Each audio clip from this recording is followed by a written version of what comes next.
Si kakak berlari laju meninggalkan adiknya di belakang. Ketika berjoging di taman awam, si adik akhirnya tidak lagi dapat melihat kelibat kakaknya yang sudah berada jauh di hadapan. Si adik meneruskan lariannya dengan berlari-lari anak dan berharap akan jumpa dengan kakaknya di hadapan nanti. Namun yang hairannya, dia langsung tidak melihat kelibat kakaknya di hadapan. Setelah tiba di satu kawasan, si adik melihat ada getah rambut dan kasut yang penuh dengan tumpukan darah segar yang pekat dan merah menyala. Si adik yakin getah rambut dan kasut itu kepunyaan kakaknya. Apa yang terjadi sebenarnya? Sebelum kejadian berlaku, si kakak iaitu mangsa berhasrat menemani adik kesayangannya keluar berjoging kerana risau jika adiknya hanya keluar bersendirian.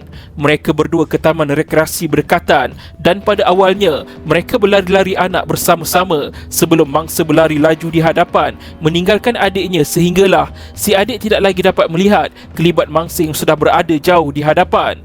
Secara tiba-tiba, si adik melihat sebuah kenderaan jenis MPV berwarna hitam bercermin tinted gelap datang dari arah hadapan dan dipandu melepasinya. Kenderaan tersebut kemudiannya membuat pusingan U dan memecut berpatah ke belakang semula. Si adik ada sedikit perasaan hairan dengan melihat kenderaan itu dalam keadaan laju dan tergesa-gesa. Si adik kemudian meneruskan lariannya dengan berlari-lari anak. Di hujung perjalanan, si adik langsung tidak nampak di mana kakaknya sehinggalah dia tiba di satu kawasan di mana dia melihat getah rambut dan kasut milik mangsa. Si adik yang tiba-tiba berubah cemas telah membuat panggilan telefon kepada seorang lagi kakaknya iaitu kakak sulung. Si adik meminta kepada kakaknya itu supaya segera datang ke taman tersebut. Si adik terlalu takut untuk membuat sebarang usaha pencarian secara sendirian. Selang beberapa minit kemudian, si kakak yang dihubungi tadi tiba dengan seorang lagi adik lelaki mereka. Mereka memulakan misi pencarian di seluruh taman tersebut. Namun, pencarian itu menemui jalan buntu kerana mereka tidak menemui mangsa. Mereka bertiga kemudian pulang ke rumah dengan perasaan kecewa. Setelah berbincang dengan ibu bapa mereka, satu laporan polis telah dibuat pada jam 8.30 malam pada hari yang sama. Bertindak atas laporan yang dibuat, satu pasukan pencari yang terdiri daripada 40 orang anggota polis Diraja Malaysia PDRM telah dihantar ke taman rekreasi tersebut untuk mencari mangsa. Pencarian itu dilakukan sehingga jam 12.30 malam. Misi mencari mangsa bagaimanapun menemui jalan buntu kerana kehilangan mangsa tidak meninggalkan kesan. Pada jam 2.30 pagi, seorang penunggang motosikal melaporkan kepada pihak polis yang dia menemui mayat seorang wanita berdekatan dengan sebuah kelab golf. Pada jam 3.05 pagi, mayat yang ditemui itu adalah mangsa yang dilaporkan hilang ketika berjoging tadi. Mayat mangsa ditemui dalam keadaan ada kesan luka di kepala dan leher.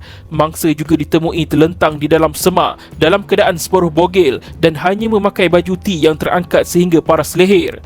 Satu cecair berminyak didapati pada anggota sulit si mati. Tidak dapat dipastikan sama ada ianya adalah kesan air mani maupun sejenis cecair lain. Sampel cecair itu kemudian dihantar untuk ujian oleh pihak forensik. Pihak polis percaya bahawa si mati telah diculik sebelum dibunuh oleh penyerangnya dalam kereta jenis MPV yang dilihat memecut oleh adik mangsa pada petang kejadian. Mayat mangsa seterusnya dibawa ke hospital untuk dibedah siasat. Hasil dari bedah siasat menemui 50 kesan kecederaan di seluruh tubuh si mati. Menurut doktor pakar forensik, punca kematian mangsa adalah tikaman bertubi-tubi di leher bahagian bawah kanan hingga memutuskan urat nadi mangsa. Mangsa dianggarkan telah mati lebih kurang 9 hingga 15 jam sebelum mayat dihantar ke hospital untuk bedah siasat. Pemeriksaan lanjut oleh pakar turut menunjukkan ada kesan luka pada lubang rahim dan juga dubur mangsa. Pakar percaya kesemua kecederaan yang berjaya dianalisis ke atas tubuh mangsa telah terjadi ketika mangsa masih lagi hidup berdasarkan jenis kecederaan yang hanya boleh berlaku saat darah masih mengalir di dalam badan. Pakar juga membuat laporan kepada pihak polis bahawa terdapat kesan krim putih dipercayai minyak rambut dijumpai pada lubang rahim dan dubur mangsa. Kesan koyakan pada lubang rahim dan dubur mangsa jelas menunjukkan mangsa telah dirogol secara ganas. Beberapa sampel seperti cecair manusia yang diambil dari lubang rahim dan dubur mangsa telah dihantar ke makmal bagi tujuan analisis padanan DNA.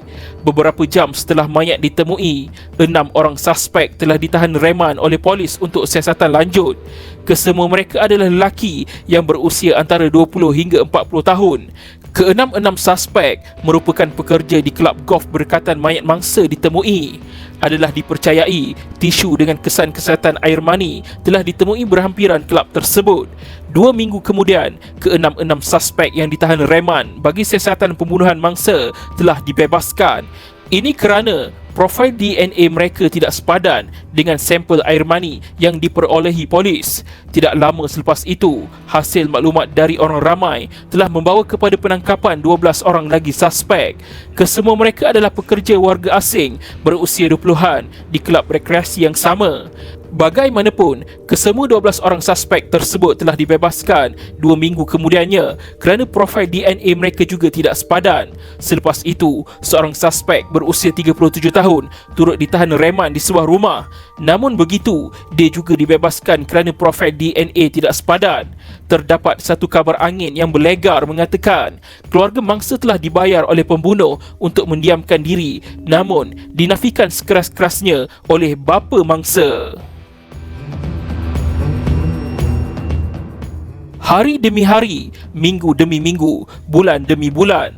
Sedar tidak sedar, sudah setahun berlalu.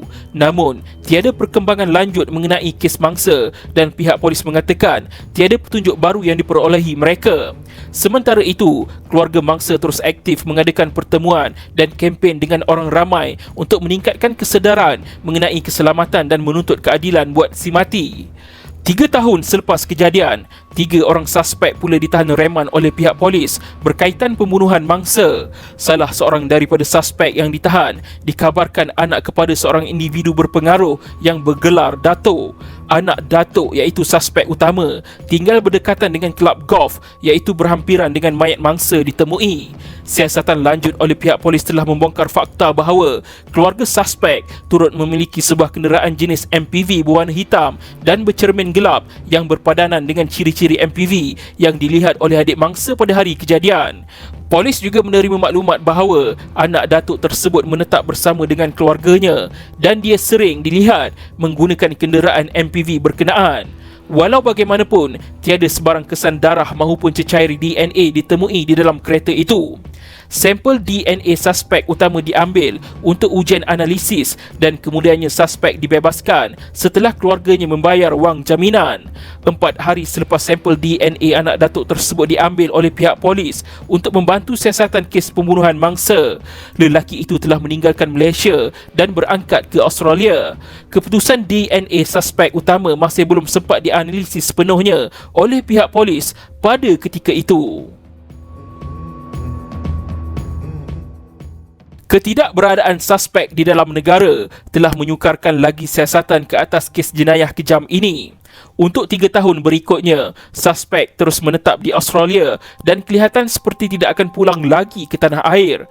Namun, pihak polis tidak berhasrat untuk melepaskan anak datuk tersebut begitu sahaja. Dia kini berada dalam senarai dikehendaki untuk siasatan kes pembunuhan ini. Pada bulan November 2011, pihak polis mendapat maklumat sulit bahawa suspek utama dikatakan akan pulang ke Malaysia secara diam-diam. Pihak polis dengan segera mengatur langkah bagi membuat penahanan ke atas suspek. Pada 17 Januari 2012, anggota polis telah dikerahkan untuk bersiap sedia di lapangan terbang antarabangsa Kuala Lumpur KLIA.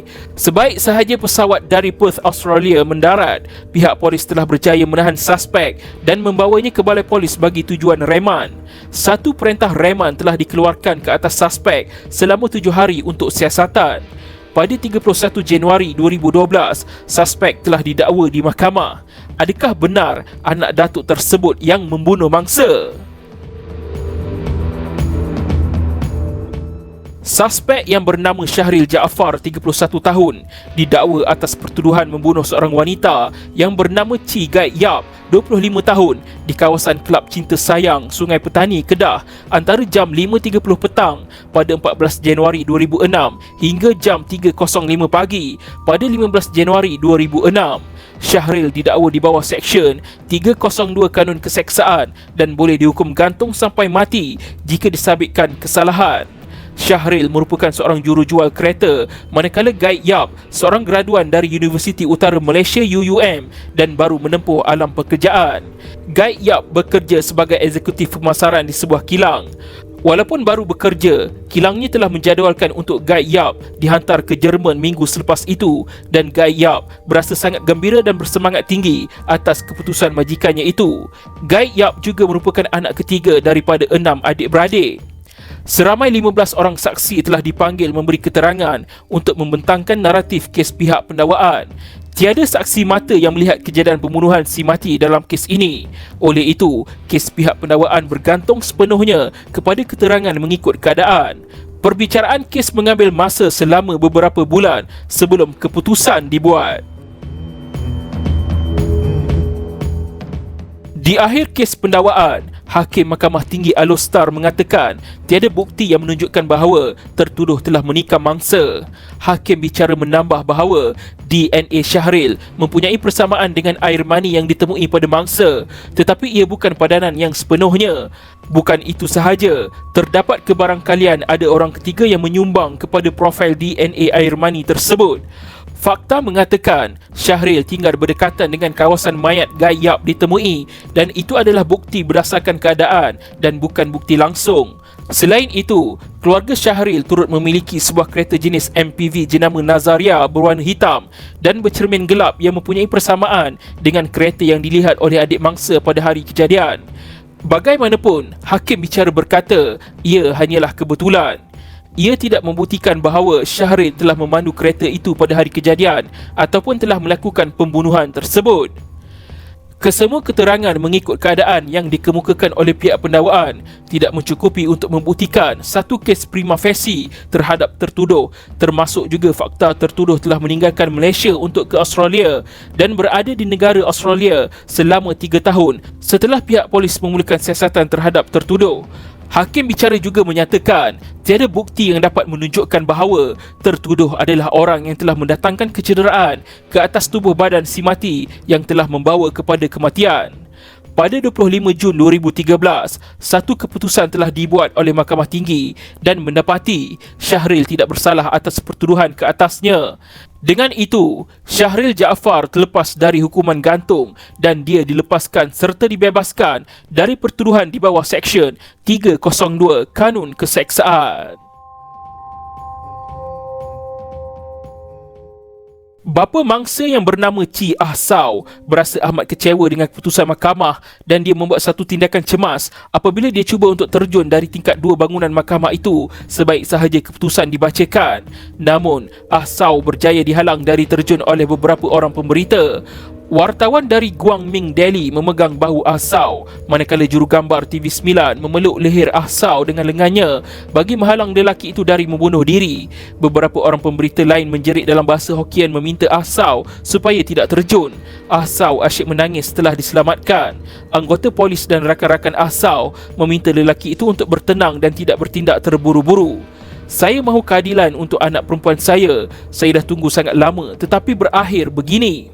Ah Saw meninggalkan bangunan mahkamah kira-kira 5 minit selepas insiden itu bersama isterinya dengan menaiki kereta rakannya. Ah Saw memberitahu kepada pemberita beberapa hari selepas kejadian, "Saya sangat sedih dengan keputusan itu dan tidak boleh berfikir dengan waras. Saya bersyukur kepada mereka yang telah menyelamatkan saya." Kes ini telah mendapat perhatian beberapa orang ahli politik dari Malaysian Chinese Association MCA. Mereka kemudiannya mengadakan demonstrasi protes aman di bandar Sungai Petani untuk membantah keputusan mahkamah. Mereka juga membuat laporan polis dan meminta siasatan dilakukan semula untuk kes rogol dan bunuh Guide Yap. Ketua Jabatan Siasatan Jenayah Kedah memberitahu yang polis tidak dapat membuka semula siasatan kes kerana mahkamah telah pun membuat keputusan. Ahsau telah membuat satu kempen bagi menuntut keadilan untuk mendiang anaknya. Rintihan Ahsau akhirnya mendapat perhatian seorang ahli politik yang juga peguam tersohor tanah air, iaitu Kapal Singh. Satu pertemuan telah diatur untuk Ahsau bagi menemui Kapal Singh. Selepas perbincangan, Kapal Singh bersetuju bahawa beliau akan mengambil kes ini dan membantu Ahsau mendapatkan pembelaan sewajarnya atas kematian anaknya.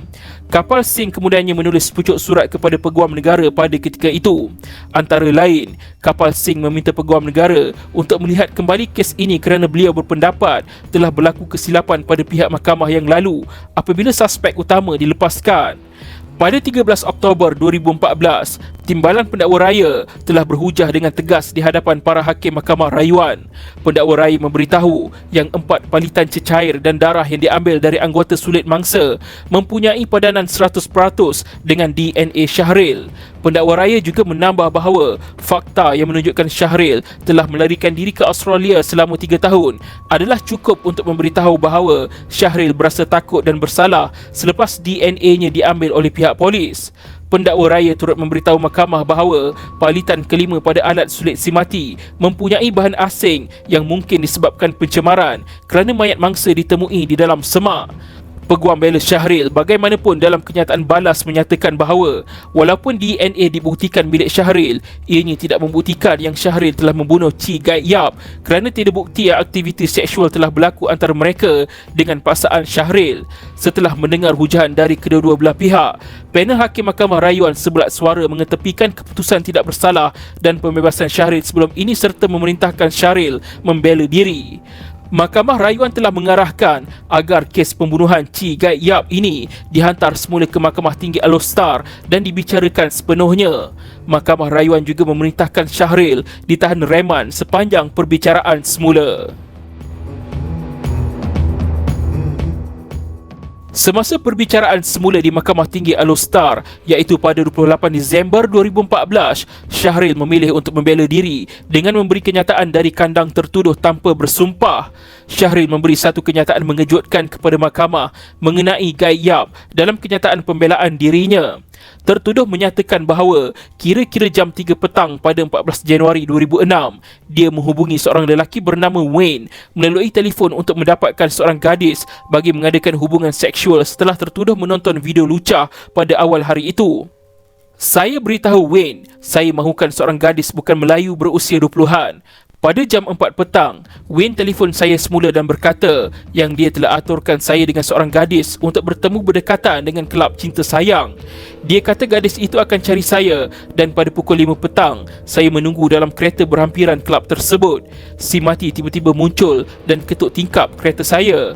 Setelah memperkenalkan diri, saya minta dia duduk di tempat duduk belakang kereta. Dia minta RM350 dan tanpa bertangguh, kami mengadakan hubungan seksual. Saya juga tidak menggunakan kondom. Setelah selesai hubungan seksual itu, Syahril menyatakan yang dia telah meninggalkan Gai Yap dalam keadaan masih hidup tanpa sebarang kecederaan sebelum dia bergegas pergi menjemput ibunya, iaitu seorang datin, di rumah kelab golf Cinta Sayang. Itu kali pertama dan terakhir saya jumpa dia. Saya kemudiannya tahu tentang mayat ditemui di luar kelab pada hari berikutnya. Dan saya cuma dapat tahu mayat itu ialah Chi Gai Yap hari selepas itu apabila membaca surat khabar. Tertuduh menafikan yang dia terlibat dengan kematian si mati. Tertuduh juga turut menafikan tujuan dia ke Australia adalah untuk melarikan diri semasa siasatan polis sedang dijalankan. Syahril turut mendakwa yang Wayne tidak lagi dapat dihubungi melalui telefon selepas itu. Pihak pembelaan kemudian memanggil bapa tertuduh sebagai saksi untuk soal balas. Pada tahun 2012, bapa tertuduh iaitu seorang berpangkat datuk ada membuat kenyataan kepada pihak polis bahawa dia telah menjual kereta Nazaria yang dipandu tertuduh pada hari kejadian kerana dia tahu kereta itu adalah bahan bukti. Namun, apabila disoal balas pada perbicaraan semula pada tahun 2014, Datuk menyatakan yang dia menjual kereta Nazaria itu kerana mahu membeli kenderaan yang lebih besar untuk kegunaan ahli keluarganya. Bukan itu sahaja, pada tahun 2012 juga bapa tertuduh ada membuat kenyataan kepada pihak polis bahawa dia, isterinya dan Syahril telah membuang sebilah pisau ke dalam tong sampah pada 15 Januari 2006 berdekatan dengan pasar malam di Taman Ria, Sungai Petani. Namun begitu, dalam kenyataan terbaru bapa tertuduh kepada mahkamah pada tahun 2014, Datuk berkata dia tidak tahu menahu mengenai kewujudan pisau itu dan kenyataan yang dibuat pada tahun 2012 itu langsung tidak diingatinya. Walau bagaimanapun, pihak polis berjaya memberi bukti kepada mahkamah bahawa segala pengakuan bapa tertuduh pada tahun 2012 itu telah direkodkan di bawah Seksyen 112 Kanun Acara Jenayah. Pada 30 Disember 2014, seorang anggota polis berpangkat ASP berusia 54 tahun telah dipanggil ke mahkamah untuk memberi kenyataan. ASP Zainal adalah orang yang merekod kenyataan dari bapa tertuduh bahawa dia, isterinya dan anaknya Syahril telah membuang sebilah pisau ke dalam tong sampah berhampiran Pasar Malam Taman Ria. ASP Zainal juga memberitahu yang bapa tertuduh sewaktu disoal siasat mendakwa telah menjual Nazaria miliknya kerana ia digunakan dalam kes pembunuhan. Kenyataan bapa tertuduh itu telah direkodkan pada 22 Januari 2012 di Ibu Pejabat Polis Daerah Kuala Muda, Sungai Petani.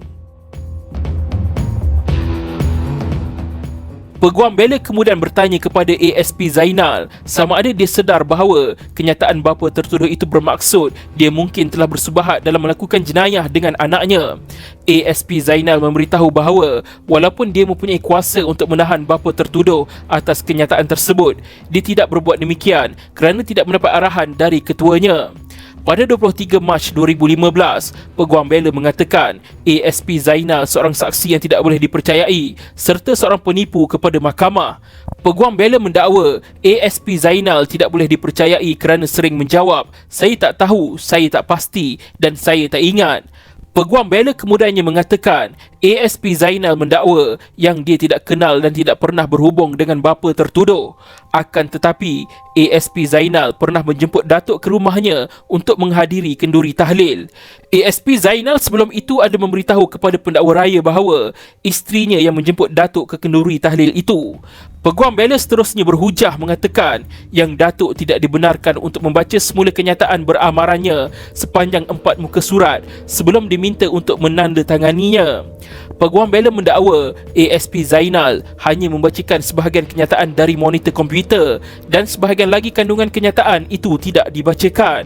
Peguam bela juga mengatakan yang Datuk tidak diberikan salinan kenyataan tersebut dan kenyataan yang direkod itu telah ditokok tambah. Peguam bela tertuduh kemudian membantah dan memohon mahkamah supaya menolak segala pernyataan bapa tertuduh itu. Walau bagaimanapun, pihak pendakwa raya berjaya menimbulkan satu peruntukan undang-undang bagi membolehkan mahkamah menerima pengakuan bapa tertuduh yang direkod pada tahun 2012 itu. Pendakwa raya menyatakan bahawa ASP Zainal telah merekodkan kenyataan beramaran bapa tertuduh seperti di bawah Seksyen 112 Kod Prosedur Penjenayah. Datuk telah menulis namanya pada setiap muka surat dan Datuk dibenarkan membaca kenyataannya sebelum menandatangani kenyataan tersebut. Bapa tertuduh kemudian mendakwa yang dia terburu-buru semasa membaca semula kenyataan tersebut dan mungkin telah terlepas pandang kesalahan pada kenyataan itu sewaktu menurunkan tanda tangannya. Di akhir kes pembelaan, hakim bicara memutuskan bahawa bapa tertuduh merupakan seorang saksi yang tidak boleh dipercayai kerana terdapat pencanggahan yang material antara keterangan lisan Datuk di mahkamah dengan rakaman percakapan yang diberikan kepada pihak polis di bawah Seksyen 112 Kanun Acara Jenayah.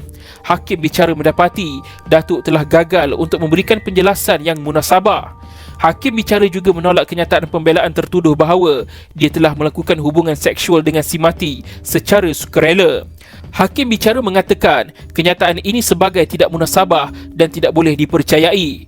Hakim bicara mendapati bahawa tujuan si mati ke tempat kejadian bersama adiknya adalah semata-mata untuk berjoging setelah diajak oleh adiknya dan bukan untuk mengadakan hubungan seksual dengan tertuduh. Keterangan ini tidak dicabar oleh pihak pembelaan. Hakim bicara juga menerima keterangan adik mangsa bahawa terdapat darah yang banyak pada kasut dan getah pengikat rambut milik si mati yang ditemui di tempat kejadian tidak lama selepas si mati hilang dari pandangan adiknya.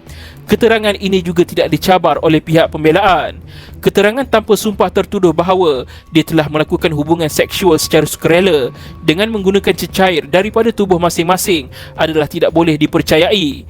Hakim bicara akhirnya memutuskan bahawa pembelaan tertuduh telah gagal untuk menimbulkan sebarang keraguan yang munasabah terhadap kes pihak pendakwaan. Hakim bicara mendapati Syahril telah melakukan pembunuhan terhadap Chi Gai Yap dengan mendatangkan kecederaan luka tikaman terhadap tubuh badan si mati, yang mana kecederaan yang diniatkan itu dalam keadaan biasa dan lazimnya akan membawa kepada kematian si mati. Pada 9 Ogos 2015, Syahril Jaafar telah disabitkan kesalahan dan dikenakan hukuman gantung sampai mati. Keputusan yang dibuat di Mahkamah Tinggi Alor itu sangat menggembirakan buat Cik Ah Saw, iaitu bapa mangsa. Ah Saw menarik nafas lega kerana dia telah berjaya mendapatkan keadilan untuk anak perempuannya. Kesedihan dan tekanan yang dirasakan oleh dia dan keluarga selama sedekad lamanya sudah pun berakhir. Dalam satu sidang media, Ah Saw yang sudah berumur 60 tahun bekerja sebagai tukang kayu mengatakan dalam bahasa Hokkien yang Gai Yap mungkin sedang bekerja di Jerman sekiranya masih hidup pada hari ini. Syahril Jaafar sempat dirakam oleh wartawan apabila dia menjerit setelah keputusan dibaca dengan mengatakan si mati adalah seorang pelacur. Menurut peguam bela, walaupun Syahril diakui telah melakukan hubungan seksual dengan si mati, namun bukan dia yang membunuh mangsa, sebaliknya orang lain. Akan tetapi, pendakwa raya memberitahu kepada wartawan bahawa apabila tertuduh memberi pengakuan di dalam kandang tertuduh tanpa mengangkat sumpah, itu menunjukkan tertuduh hanya mereka-reka cerita bagi melepaskan diri. Kes ini tidak hanya terhenti di sini. Keputusan yang dibuat di Mahkamah Tinggi itu telah dibantah oleh peguam bela tertuduh. Peguam bela kemudian memfailkan rayuan dan kes ini akan dibawa ke Mahkamah Rayuan. Bagi sesetengah kes, keputusan boleh berubah apabila dibawa ke Mahkamah Rayuan. Apakah keputusan Mahkamah Rayuan? Adakah tertuduh tidak disabitkan kesalahan dan dibebaskan? Ketika di Mahkamah Rayuan, peguam bela telah berhujah atas satu isu pokok bahawa hakim bicara terkilaf dalam mensabitkan tertuduh dengan hanya bergantung kepada 3 aspek keterangan mengikut keadaan. 3 aspek keterangan mengikut keadaan yang diterima oleh hakim bicara dalam mensabitkan Syahril dengan pertuduhan adalah seperti berikut. Yang pertama, berkaitan dengan kereta Nazaria berwarna hitam dan bercermin gelap. Kedua, hubungan seksual dengan kekerasan. Dan akhir sekali, tertuduh melarikan diri ke Australia. Mengenai aspek keterangan yang berkaitan dengan penglibatan kereta Nazaria berwarna hitam dan bercermin gelap, peguam bela berhujah bahawa keterangan adik mangsa mengenainya adalah tidak kredibel atas alasan bahawa pihak polis pada awalnya telah merampas sebuah pikap truck berwarna hitam. Pihak polis hanya mencari kereta Nazaria milik keluarga Syahril setelah DNA Syahril ditemui pada si mati. Laporan polis yang dibuat oleh adik mangsa juga langsung tidak ada menyebutkan tentang penglibatan sebuah kereta dalam pembunuhan si mati. Secara alternatifnya, peguam bela berhujah bahawa jika benar keterangan adik mangsa melihat Nazaria yang dipandu oleh tertuduh dalam keadaan laju dan tergesa-gesa, Syahril telah pun memberikan penjelasan bahawa selepas mengadakan hubungan seksual secara sukarela dengan si mati, tertuduh perlu segera untuk mengambil ibunya di rumah kelab untuk dibawa pulang ke rumah. Dihujahkan bahawa keterangan kereta Nazaria dipandu sedemikian rupa oleh Syahril tidak dapat membuktikan bahawa tertuduh bersalah. Mengenai aspek keterangan yang sama, peguam bela berhujah bahawa keterangan pegawai penyiasat menunjukkan terdapat 2 buah kereta MPV Nazaria berwarna hitam berada dalam kawasan kelab Cinta Sayang. Pegawai penyiasat juga mengesahkan bahawa tiada sebarang bukti ditemui yang dapat mengaitkan kes pembunuhan si mati dengan kereta Nazaria yang dimiliki oleh keluarga Syahril. Mengenai aspek keterangan yang berkaitan dengan hubungan seksual antara tertuduh dengan si mati, peguam bela berhujah bahawa Syahril tidak menafikan hubungan seksual tersebut berlaku tetapi dengan sukarela. Dihujahkan bahawa tiada bukti yang boleh menunjukkan telah berlaku hubungan seksual secara kekerasan atau keganasan. Peguam bela turut mempersoalkan aspek keterangan pakar patologi forensik mengenai terdapat kecederaan pada anggota sulit dan dubur si mati yang dikatakan sebagai tidak kredibel. Mengenai aspek keterangan bahawa Syahril melarikan diri ke Australia semasa siasatan polis masih dijalankan, peguam bela berhujah bahawa tertuduh telah terlebih dahulu dengan secara sukarela memberikan spesimen DNA-nya kepada pihak polis. Peguam bela selanjutnya mengujahkan bahawa Syahril tidak perlu memberikan DNA-nya jika dia ingin melepaskan diri dari jenayah yang dipertuduhkan. Lagipun, Syahril ke Australia dengan penuh pengetahuan pihak Immigration Malaysia. Dihujahkan bahawa Syahril ke Australia untuk memenuhi keperluan mengekalkan taraf penduduk tetap PR negara Australia. Perkara terakhir yang dihujahkan adalah keterangan DNA Syahril pada anggota sulit si mati tidak membuktikan bahawa Syahril telah mendatangkan lain-lain kecederaan tubuh yang telah membawa kepada kematian si mati. Meneliti penghakiman hakim bicara, panel Hakim Mahkamah Rayuan mendapati bahawa hakim bicara telah membuat pertimbangan yang teliti terhadap pembelaan tertuduh. Mahkamah Rayuan mendapati tiada apa-apa kekilafan dalam dapatan hakim bicara dalam membuat pertimbangan terhadap pembelaan tertuduh dalam kes ini. Hakim bicara telah berpegang kepada prinsip undang-undang yang betul dalam membuat penilaian terhadap keterangan membela diri tertuduh yang telah diberikan dari kandang tertuduh tanpa bersumpah dan tidak diuji dalam pemeriksaan balas. Panel Hakim Mahkamah Rayuan sebulat suara mendapati bahawa rayuan tertuduh tidak bermerit. Sabitan terhadap tertuduh oleh hakim bicara adalah selamat. Oleh itu, rayuan tertuduh terhadap sabitan ditolak. Pada 29 November 2016, Mahkamah Rayuan mengekalkan sabitan dan hukuman mati yang dijatuhkan oleh Mahkamah Tinggi ke atas Syahril Jaafar. Kes kemudian dibawa ke Mahkamah Tertinggi iaitu Mahkamah Persekutuan. Walau bagaimanapun, Mahkamah Persekutuan tetap mengekalkan hukuman gantung sampai mati ke atas Syahril Jaafar. Penghakiman penuh boleh dirujuk dalam kes Syahril Jaafar lawan Pendakwa Raya 2017 1 LNS 112 nombor rayuan jenayah K05M 22008/2015 Mahkamah Rayuan Putrajaya.